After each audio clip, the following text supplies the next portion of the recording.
governed 4-2-3-1 system and how you can build possession from the back.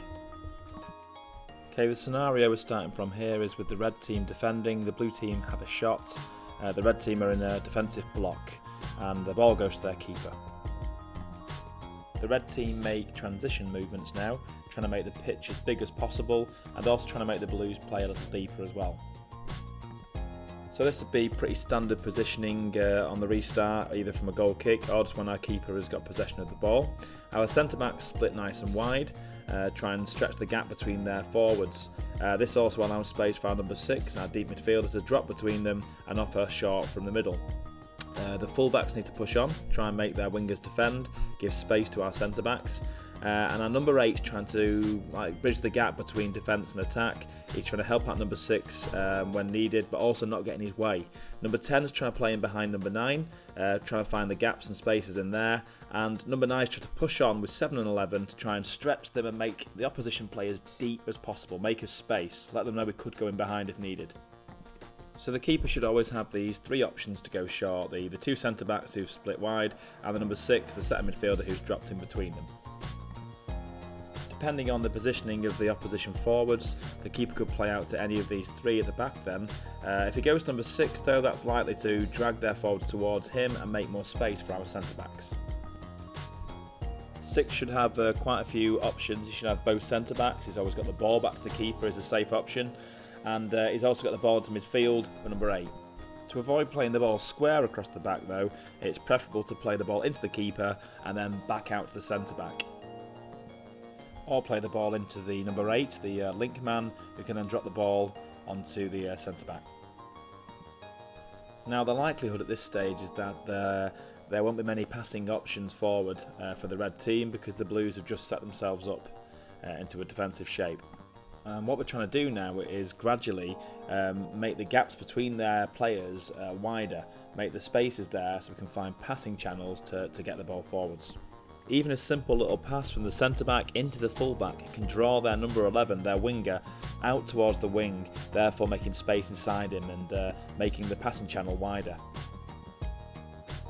This can allow us to get our number 10 then on the ball in a dangerous position in front of their back line. However, if the blue team are well set up, they're likely to cut off this early ball through the midfield, and so we're going to have to switch the play to try and gradually split them apart. When switching the play, if we can play in through the midfield, this links up the play and draws their players in towards the middle of the pitch, leaving space on the outside. The interplay then between our centre-back and our full-back can draw their winger towards the ball and making space in between him and the centre midfielder. We can then look to exploit that space by number 11 coming in off the wing, receiving the ball there, dragging their full-back in and making space into that channel for our number 9, and by getting number 10 on the ball there too. If we can have our attacking players receiving the ball behind their midfielders and in front of their defence, we then should have lots of options for incisive passes.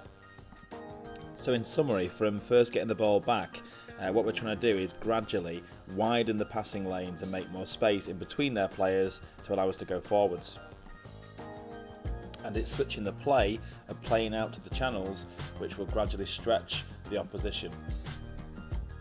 And by switching the play through the midfield, we draw their players towards the ball, making space for the players on the outside. This works because as the players move towards the ball and they are drawn to the middle of the pitch, they take their eyes off the players on the outside and leave them in more space. It may be that one switch of play is all you need to find the space, or against a better side it might take several to open up those passing lanes. Bit by bit though, the space will open up and you're just waiting for that one crack in the opposition defence or the midfield, one player to switch off, and then you find that gap. Even though they may not have been on the ball much yet, our forwards, our centre forward and our wingers are continually making runs in behind their defence, trying to stretch them, trying to make them play deeper, making space for our number 10 and gradually widening the gap between their midfield and their defence. Therefore, in one switch of play, you can go from a situation where they're very compact and there's no space in between them, can't get a gap, and go to this, where you've now spread out their players, made lots of passing channels between them, and given 10 a great opportunity to get on the ball to cause problems. Teams will often try to stop you playing the ball out from the back. They may push a midfielder onto your number 6 to try and stop the ball through the middle. But if they choose to press high in numbers, it means there'll be spaces somewhere else, and in this case number 10 can now get on the ball in midfield and make them make a decision. Does 6 get dragged back to mark 10, or does number 5 go into mark number 10, in which case number 9 for us is now man on man up front. So you get the ball to number 10 one way or another, and we start to make them ask the questions about who's marking him, and we control what they do next. And every now and then as well, it's always good to try the longer ball, try the more direct pass, to test them out, because we may well be man on man at this point, and we want them to be having the discussion amongst themselves, saying we've got to bring someone else back, we need more cover.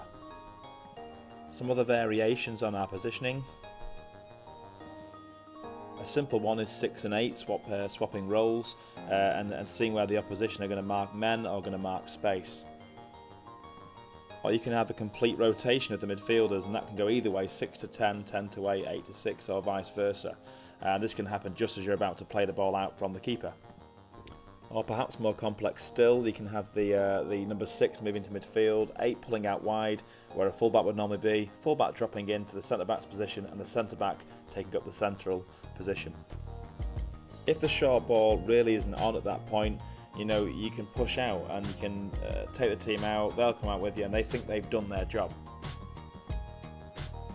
You're now set up to have a long goal kick or a long kick from the keeper, and they're not expecting you now to look for the ball short. All it takes then is one of your defenders to drop back in again and offer the ball from the keeper. Often though, you'll have success playing the ball out from the back if you work on the foundation, which is your goalkeeper, your 2 centre-backs, your number 6, playing the ball out, often in a 4-v-2 situation on a very big area. So if you trust your goalkeeper to receive the ball there and use him as an outfield player basically, you should be able to successfully build possession from the back using this system. Also note the positioning of the goalkeeper on goal kicks. If he takes it from the middle of the 6-yard box there, we can go equally to the left or to the right.